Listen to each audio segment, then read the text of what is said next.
Ay, hola, buenas tardes. Soy Lara Castro, abogada, experta en anticorrupción, y aquí seguimos con estas charlas para explicaros el proyecto que hemos llevado a cabo el Grupo de Expertos Anticorrupción para la transposición de la Directiva de Protección al Denunciante de Corrupción.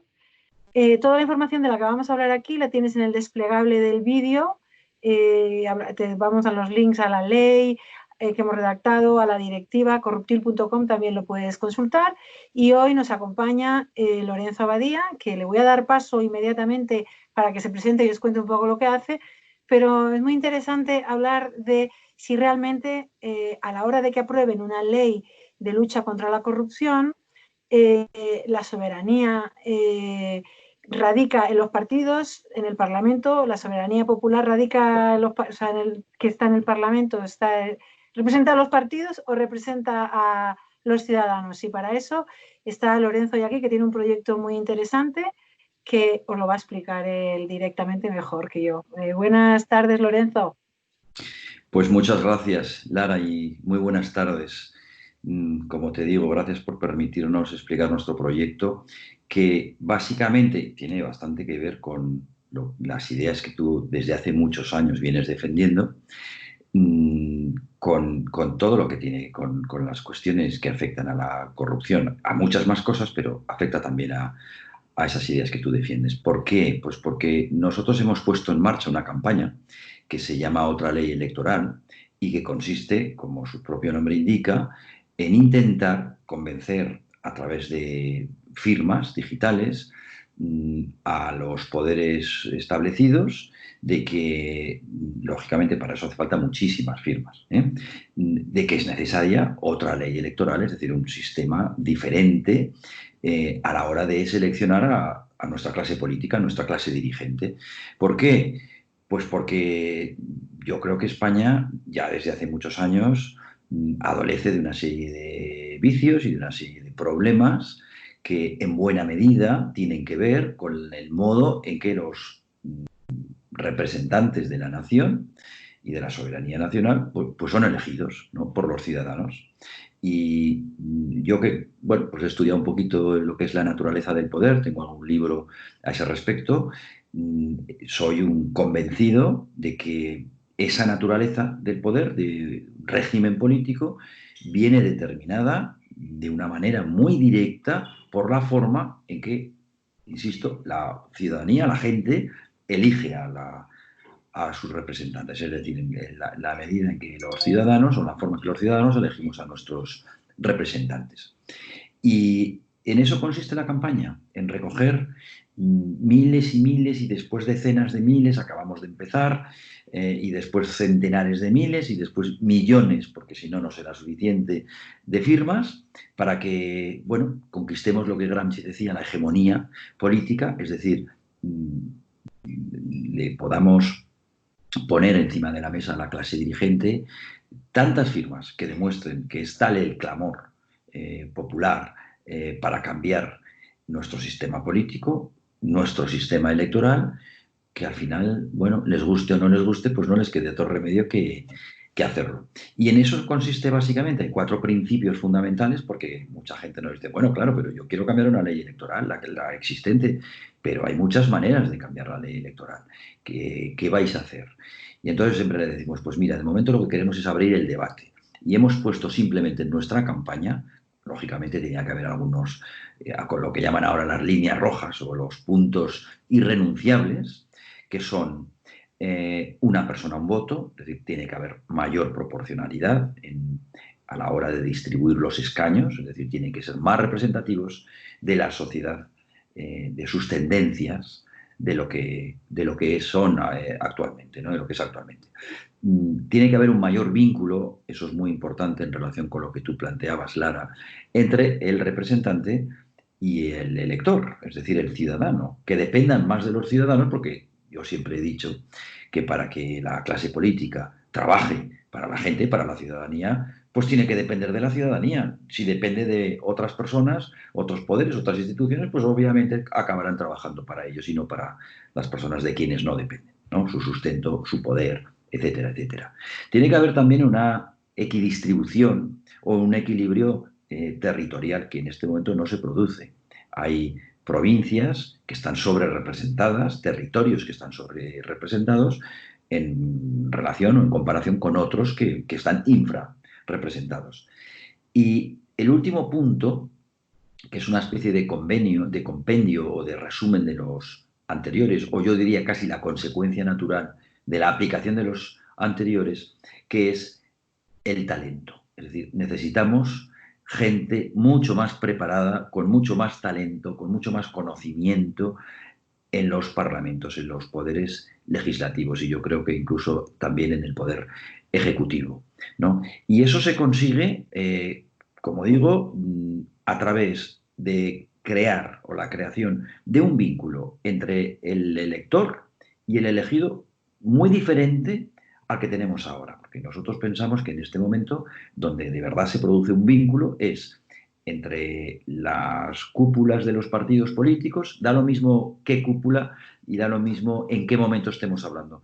Este es un proyecto completamente constructivo, además de transversal, como yo creo que cualquier persona que pueda entender mínimamente de lo que yo estoy hablando ahora mismo, pues se da cuenta que esto no, aquí no hay ideología, ¿no? Como tú decías en relación con vuestro proyecto, que no hay ideología, es decir, una ley electoral está exenta en principio de toda ideología y es completamente transversal. Pero lo que sí que decimos es que independientemente de quién esté en una cúpula, en el momento que hay una cúpula y en el momento que hay unas listas cerradas y bloqueadas, se produce la partidocracia. Y la partidocracia, insisto, no es culpa de nadie, simplemente es el sistema que tenemos, no beneficia a España, no beneficia, excepto a unas cuantas personas, no beneficia a los españoles, a los ciudadanos.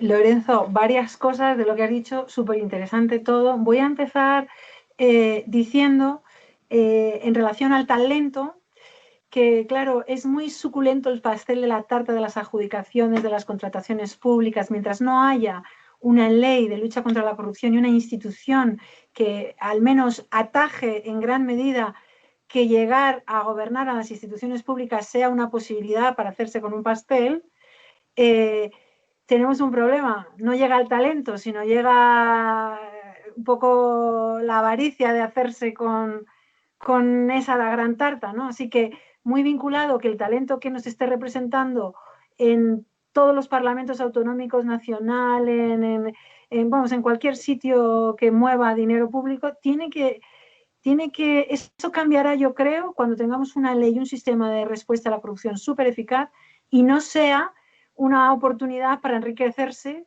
el llegar a gobernar una institución. Esto por un lado, ¿vale? Con la parte que has dicho del talento. Otra parte, bueno, antes de nada, muy interesante el proyecto que es la página web otraleyelectoral.es, ¿no? Otraleyelectoral.es, que lo podéis consultar ahí. Y luego en corruptil.com, en proyectos, ley de prevención y lucha contra la corrupción, toda la parte que hablamos de la transposición de la directiva. Una de las partes que ha sido como una insistencia enorme entre todo el grupo de expertos de la lucha contra la corrupción, que pueden consultar todas sus charlas en este canal de Corruptil, que hay muchas más, ¿vale? Pues recomiendo ver la de Joan Linares, por ejemplo, que habla de cómo se eligió de forma independiente al director de la Agencia Valenciana Antifraude, porque es imprescindible que la alta autoridad de lucha contra la corrupción o la institución que se cree para luchar contra la corrupción sea realmente independiente. Entonces, aquí mucha gente me responde, no, pero si lo elige el Parlamento, representaría la soberanía popular. Y entonces yo insisto diciendo, no, representaría la soberanía de los partidos, no a la soberanía popular. Por tanto, es súper importante que, como ocurrió en Valencia, la propuesta de los candidatos se hiciese por las organizaciones y por las instituciones de expertos en esta materia, que luego el Congreso ratificaba la elección entre una terna, ¿no? Pero, entonces, quizás por ahondar un poco en que el Parlamento español representa a los partidos, porque no hay listas abiertas, ¿no? Exacto. Es que está todo muy directamente relacionado, está todo muy vinculado, lo que tú estás planteando y lo que nosotros planteamos desde la campaña. Porque es verdad que el Parlamento, el Poder Legislativo, representa la soberanía nacional, ¿no? Es verdad, porque lo dice la propia Constitución, que en las Cortes Generales reside la soberanía nacional, la soberanía popular, ¿no? Entonces, bien, pero Y luego el artículo, si no me equivoco, 67 de la Constitución dice que la forma en que los ciudadanos, perdón, los diputados operan no puede ser el mandato imperativo. Es decir, tiene que ser el mandato representativo. ¿Representativo de quién? De los ciudadanos. No puede haber un mandato imperativo, ¿no? El diputado, digamos que tiene la responsabilidad de un programa político, de unas promesas que ha hecho, y a través de ellas, pues tiene la libertad de moverse, de deambular, de actuar en política, en este caso en el poder legislativo, pero nunca bajo el mandato imperativo, que es lo que manda y opera en España, como tú bien sabes, porque no hay una sola vez que se rompa la disciplina de voto.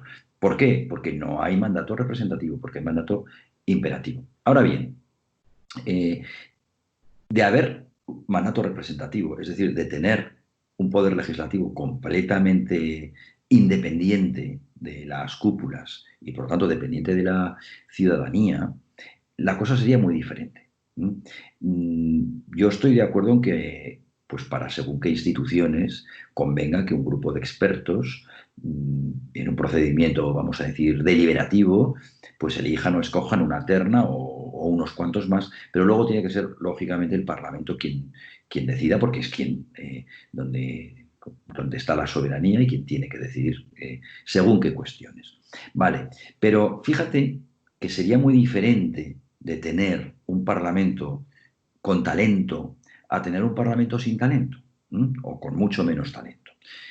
No solo porque en principio elegirían mejor, que también, un Parlamento con talento tiene que elegir mejor casi necesariamente que un Parlamento sin talento.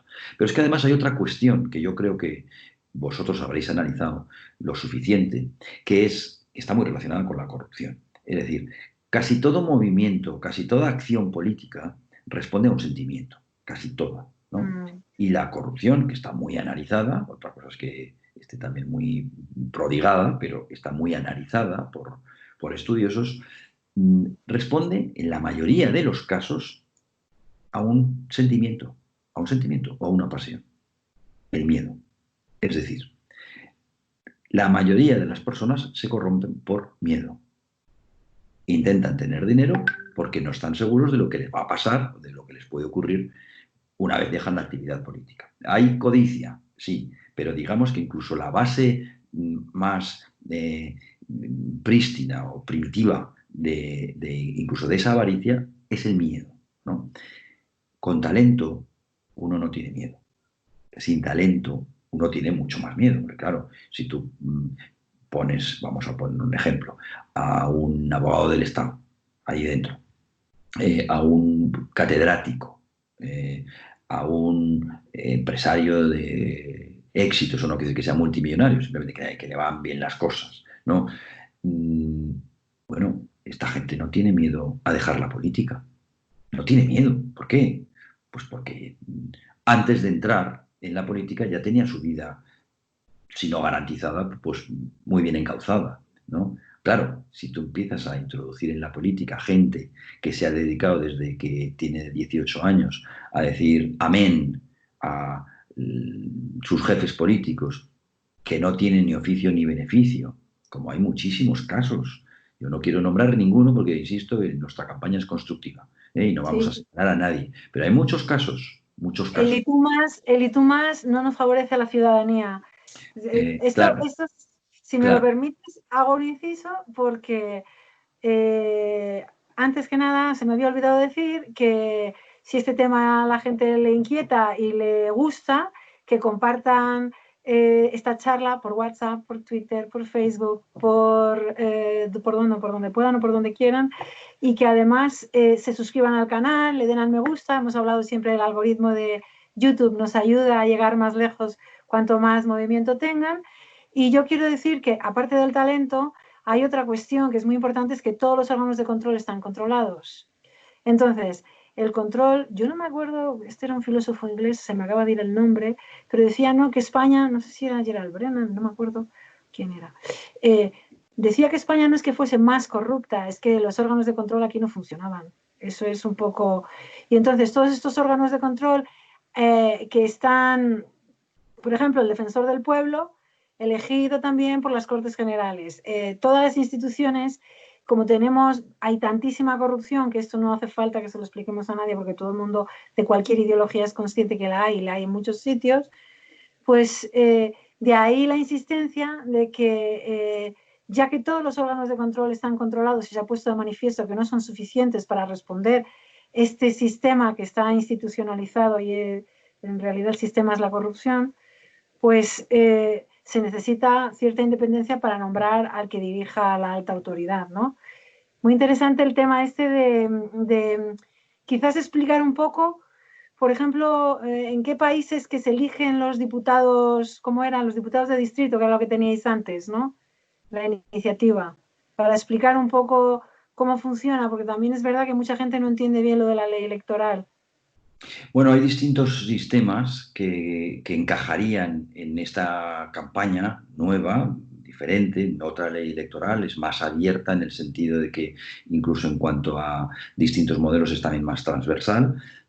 Hemos querido establecer unos puntos mínimos casi irrenunciables que dieran cabida a, yo creo que al 90% de las personas que creen que el sistema electoral tiene que cambiar, de tal manera que pues establezcamos consensos y vayamos avanzando y podamos ir sumando, sumando, sumando y no restando para al final pues hacer piña, que se dice vulgarmente, tener un suficiente apoyo como para poder exigir esa reforma. Entonces, el diputado de distrito es una parte, digamos, más que aludiría en concreto a uno de los 3 puntos de los que yo te he nombrado al principio y los que está basada la campaña, que es el vínculo entre el elegido y el elector, entre el diputado y el ciudadano. Pero hay otros puntos que en esta campaña son igual de importantes, yo no quiero dejar de nombrarlos porque, bueno, pues forman parte de esos 4 puntos que hemos dicho, que era una persona, un voto, es decir, la proporcionalidad y el equilibrio también, el peso de los territorios en cuanto a su representación en el Parlamento. Todo eso hace o conforma los puntos irrenunciables unido al talento que hemos nombrado ya bastante en esta conversación. Serían los puntos fundamentales de la campaña. En relación con lo que tú planteas de la corrupción y del control, yo estoy completamente de acuerdo. Es decir, y además es que en España el primer gran control que no se produce es el de la separación de poderes. Es decir, si no hay separación de poderes, no puede haber ni siquiera, o sea, no hay justicia política, por decirlo así. Habrá justicia en los juicios civiles, en los mercantiles, probablemente, incluso los administrativos, si se me permite, lo penal. Pero los juicios políticos, es decir, donde se juzga la acción política de alguien, pues sí, pero si ha sido ese alguien quien ha elegido a los jueces. Pero ¿cómo le van a juzgar de una manera no arbitraria? Es inconcebible. Y en España, que ya no teníamos una constitución, por decirlo así, lo suficientemente buena, porque permitía que llegase un grupo parlamentario, un grupo, no me refiero a un partido, un grupo, una mayoría parlamentaria, y cambiase la ley, y por tanto cambiase el espíritu de la Constitución, que Constitución es esa que no es una Constitución garantista, es decir, que permite que sin que haya un cambio, una reforma constitucional, se cambie su espíritu. Bueno, pues mal, ¿no? Pues nuestra Constitución lo permite. Y llegó el Partido Socialista en 1985 y cambió la ley orgánica del Poder Judicial y dijo que donde el espíritu constitucional había dicho que el Poder Judicial, el Consejo General del Poder Judicial, tenía que ser elegido por una mayoría de miembros de la Judicatura, pues dijeron, no, ahora va a ser una mayoría de miembros del Parlamento. Es decir, que los políticos terminaron eligiendo, porque tenían mayoría, a los jueces que acabarían juzgándoles. Y eso es, está muy bien pensado. Te digo una cosa, hay una charla en el canal de YouTube, que es la del magistrado Jesús Villegas, muy interesante, que además él representa a la Plataforma Cívica por la Independencia del Poder Judicial, hace una batalla bastante activa en lo que se refiere a la independencia del Poder Judicial. Y luego hay algunas charlas, por ejemplo, de alertadores de corrupción y denunciantes, que claro, hemos hablado de lo que son la instrucción de los procedimientos de corrupción política, que si Kafka hubiese estado en España para ver eso, lo suyo habría quedado una broma, te lo digo en serio. Está la charla de Maite Morao, la charla de Roberto Macías, la de Ana Garrido, la denunciante en Gürtel, muy interesantes, y además así la gente se puede hacer una idea de que efectivamente pues el sistema judicial funciona de aquella forma, es decimonónico, antiguo, con una ley de enjuiciamiento criminal, en fin. Y por otra parte, cuando hay que instruir causas de corrupción política, pues los jueces primero se encuentran presionados, en fin. Yo recomiendo que vean estas charlas, que son muy interesantes, sobre el tema de la instrucción de los procedimientos de corrupción política. Y te quería preguntar otra cosa que tenía que ver con esto de la corrupción política, de la instrucción. Que yo como abogada no creo, fíjate, ya sé que esto es un debate y que no es el tema de ahora, que estamos con la ley, la transposición de la Directiva de Protección al Denunciante de Corrupción, y esta propuesta de ley que hemos redactado los expertos, el grupo de expertos, y que ya le hemos hecho llegar a la mayoría de grupos del Parlamento español para ver si lo toman en consideración y aprobamos cuanto antes esta ley. Pero como abogada, en lo que se refiere a la independencia del Poder Judicial, creo que yo tengo la misma capacidad que un juez para poder opinar de lo que hacen los jueces en los juzgados y poder votar quiénes de ellos son las personas más valiosas, porque nadie como los abogados para poder decir qué hacen los jueces y si son buenos o malos. Y me imagino que los secretarios judiciales o sea que yo diría que deberíamos votar los operadores jurídicos en la elección de los miembros del Consejo General Sí. del Poder Judicial. Esto se escapa de lo que es el alcance de nuestra campaña, te lo digo ya a título personal, no tiene nada que ver con la campaña, otra ley electoral, pero si yo tuviera que decidir o elegir o opinar simplemente respecto a cómo debería ser elegido, seleccionado el Poder Judicial, yo te diría que, por supuesto, interviniendo o dejando intervenir a todo el cuerpo judicial. A todo, desde los secretarios a abogados que lleven, no sé, por ejemplo, colegiados más de 10 años o 5 años, no sé exactamente cuál sería el plazo, etcétera, etcétera. Pero tenía que ser elegido entre todo el cuerpo judicial. Porque además, mira, yo, por ejemplo, ahora que hablamos de lo de la instrucción de los procedimientos de corrupción política, pues claro, es que somos las acusaciones populares y los abogados que han estado ahí personándose en todos estos procedimientos. Al final, los que tenemos mucha más formación, hay otra charla de una abogada de Lanzarote, que si un día tienes tiempo te recomiendo ver, y a los que nos están escuchando también, Irma Ferrer, 200 imputados, ni más ni menos que en la isla de Lanzarote, que es una isla pequeña. Hablamos de muchísimo dinero que ha recuperado una asociación personada en causas de corrupción política, que además decía, nosotros aquí estamos coadyuvando totalmente la labor de la Fiscalía y del juez, porque, y esto yo que también lo he experimentado no solo en Madrid, sino en los sitios más pequeños, pues es verdad que si los jueces están politizados, o los que muchos de estos que entraban por el tercer turno, el turno nombrados también, ya no los que están en el Supremo y en la judicatura ya de más nivel, que luego juzga a los políticos, sino a nivel de juzgados pequeños y en sitios pequeños, pues bueno, jueces que no han hecho el examen ni son jueces, digamos, de verdad, nombrados por los políticos.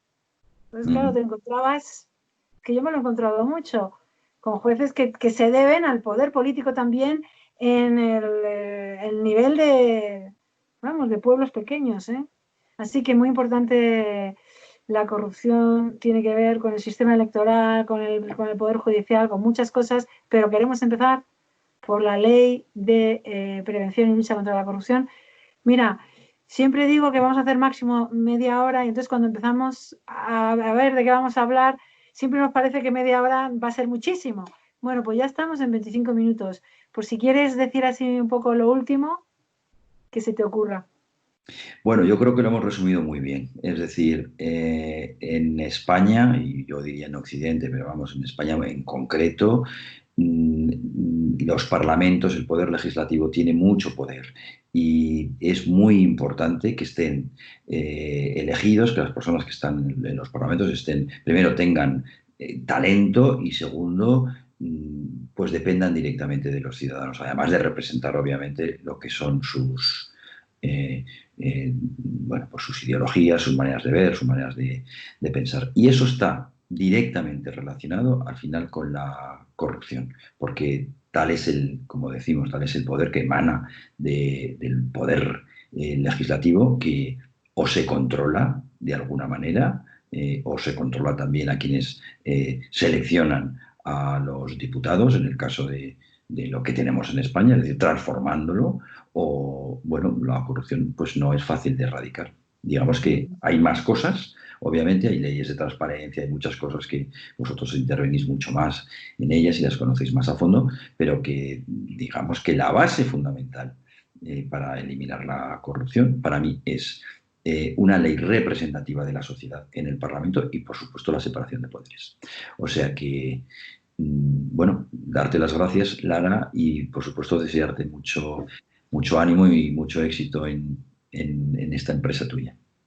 Bueno, vamos a explicar antes de irnos que, porque aquellos que puedan ser profesionales o de alguna área que les pueda interesar, que pueden consultar el texto de la ley que hemos hecho abajo, en la descripción del vídeo o en corruptil.com, ¿vale?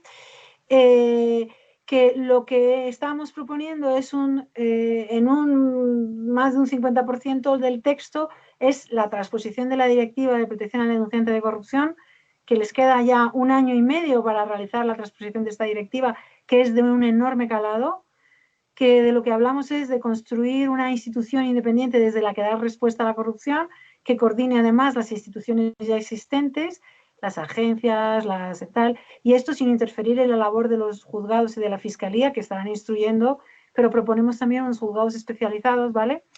La formación de los jueces, de los fiscales, y luego además toda la parte que recoge la directiva sobre la protección al denunciante de corrupción, que hay casos realmente espeluznantes en España. Y nada, espero que le haya gustado a la gente esto. Muchísimas gracias por haberte prestado, Lorenzo. Gracias Y seguimos. Oye, a vuestra disposición para cualquier cosa de charlas o lo que sea, que sirvan para dar difusión a ambos proyectos que son muy necesarios. Muchas gracias, Lara. Gracias, Lorenzo. No te vayas, que voy a apagar la grabación, pero seguimos nosotros hablando, ¿vale? A ver.